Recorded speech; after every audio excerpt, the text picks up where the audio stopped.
Hoy Apong, tigil-tigilan mo nga ako. Wala akong panahon para makipag-usap sa'yo.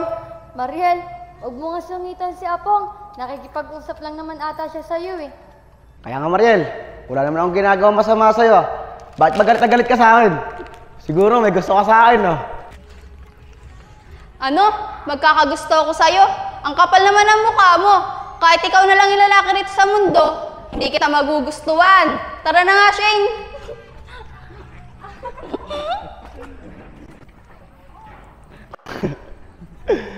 Mga ton, pag sinusungitan ako ni Mariel, lalo siyang gumaganda. Pero Tulapong, sa tingin ko naman, may hirapan ka kay Mariel. Alam mo ah. Hindi yan tolalin. Tignan mo lang, balang araw. Magiging kami rin nun. Sige, antayin namin yun ah. Sige. Tara. Shane, tignan mo yung si Apong. Napaka-piling niya sa sarili niya. Sabihin ba naman niyang may gusto ako sa kanya? Ebi, baka naman talaga may gusto ko sa kanya. Naku Shane, malabo yun. Hindi na lang.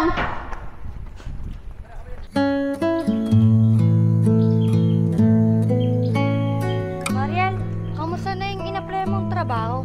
Okay naman Shane, pero tatawagan pa raw ako eh. Eh ikaw, kamusta yung in-applyan mong trabaho?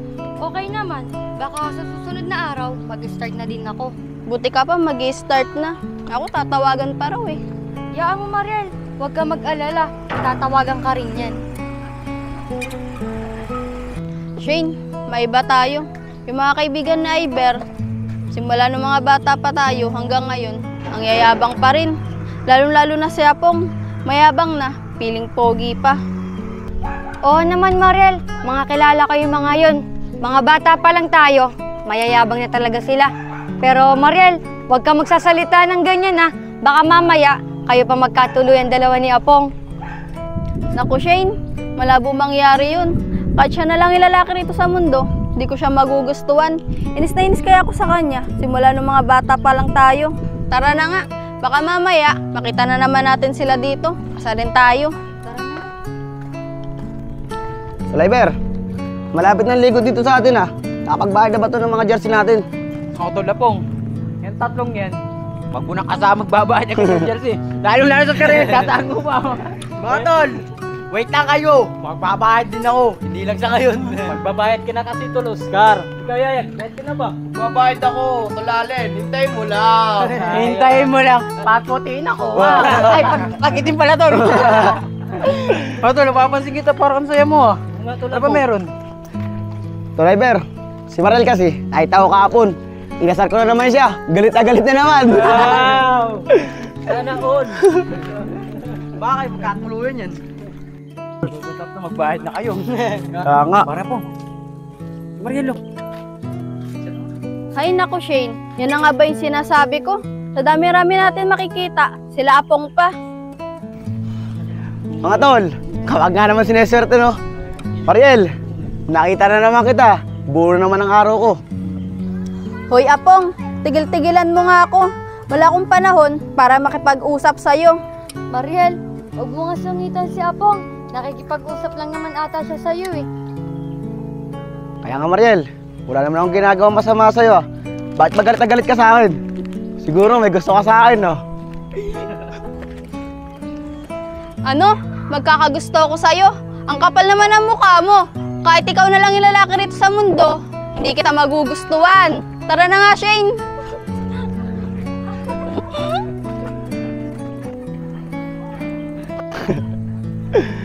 Mga tol, pag sinusungitan ako ni Mariel, lalo siyang gumaganda.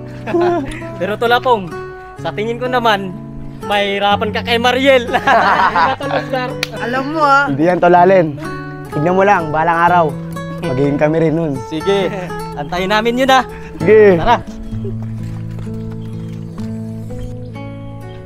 Shane, tignan mo yung si Apong. Napaka-piling niya sa sarili niya. Sabihin ba naman niyang may gusto ako sa kanya? Ebi, baka naman talaga may gusto ko sa kanya. Naku Shane, malabo yun. Hindi na lang.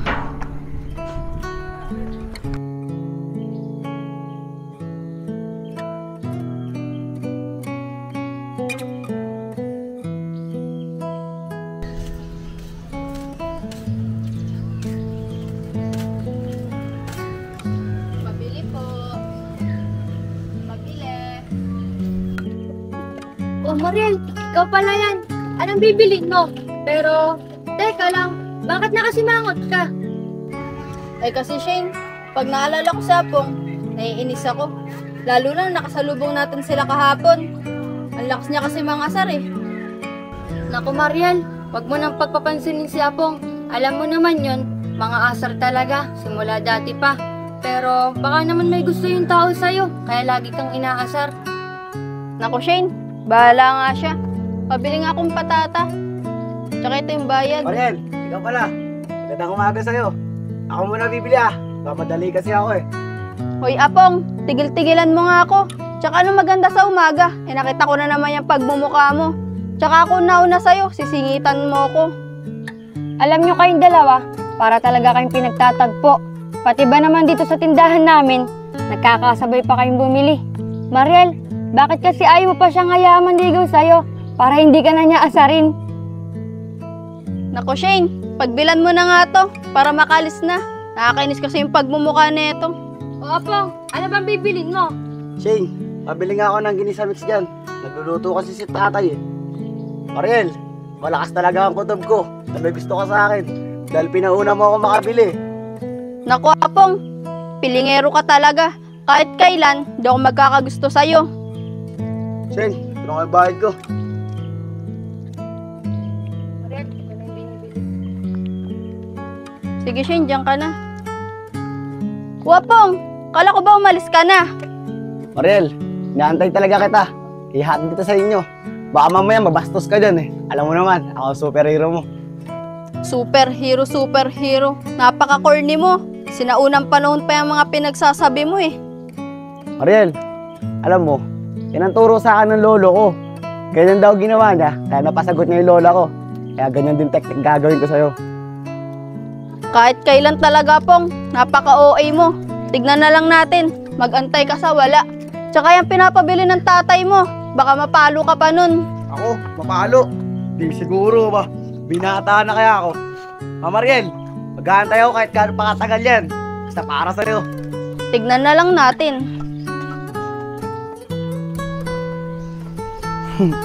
Tignan lang natin. Mukhang magagamit ko na tayo tinatago kong teknik. Papasagot din kita. Tignan mo lang. Yung talagang taong yun, napaka-weirdo. Pero minsan, tatawa ko sa mga pinagsasabi niya. Pati lolo niya, dinadamay niya sa kalokohan niya. Bahala nga siya. Mga tol, mamaya, may practice tayo. Malapit na yung liga dito sa lugar natin eh. Oscar, total, malapit yung bahay mo kay Napong. Ikaw na lang magsabi na may practice tayo mamaya. Sige tol, Iber. Dadaan ako na lang siya pong. O tol, tamang-tama pala eh. Ay siya pong oh. Ano? Apong, tama-tama, nakita ka namin. May practice tayo mamaya ah. Huwag kang mawawala dun. Hindi naman pwede ko mawawala dun. At apat lang kami. Kaya kasama ka dun ah. O nga Pong, kailangan ka namin. Alam mo naman, malapit na yung liga dito sa lugar natin.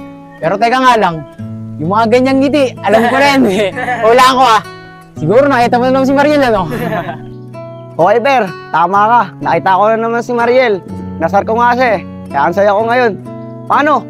Mamaya na lang tayo makita-kita. Inutusan pa ako ni tatay eh. Sige pong, huwag kang mawawala ah. Sige. Next time mamaya. Dami, mamaya na. Okay. Namin na Pong ha. Tara tol, mataas ako rin.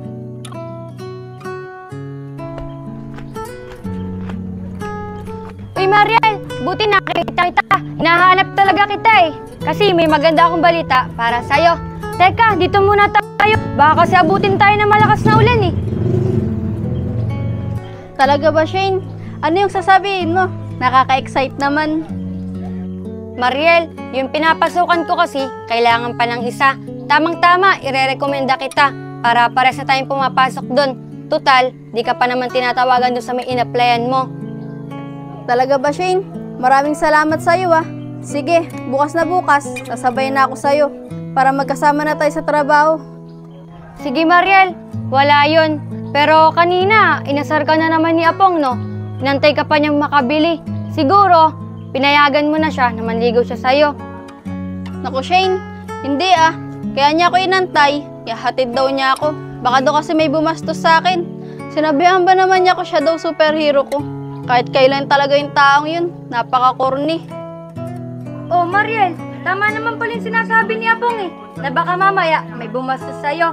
Buti nga si Apong eh, sinisigurado niya yung kaligtasan mo. Naku Shane, bahala siya. Mag-antay siya sa wala. Paano, tara na. Sabay na tayo.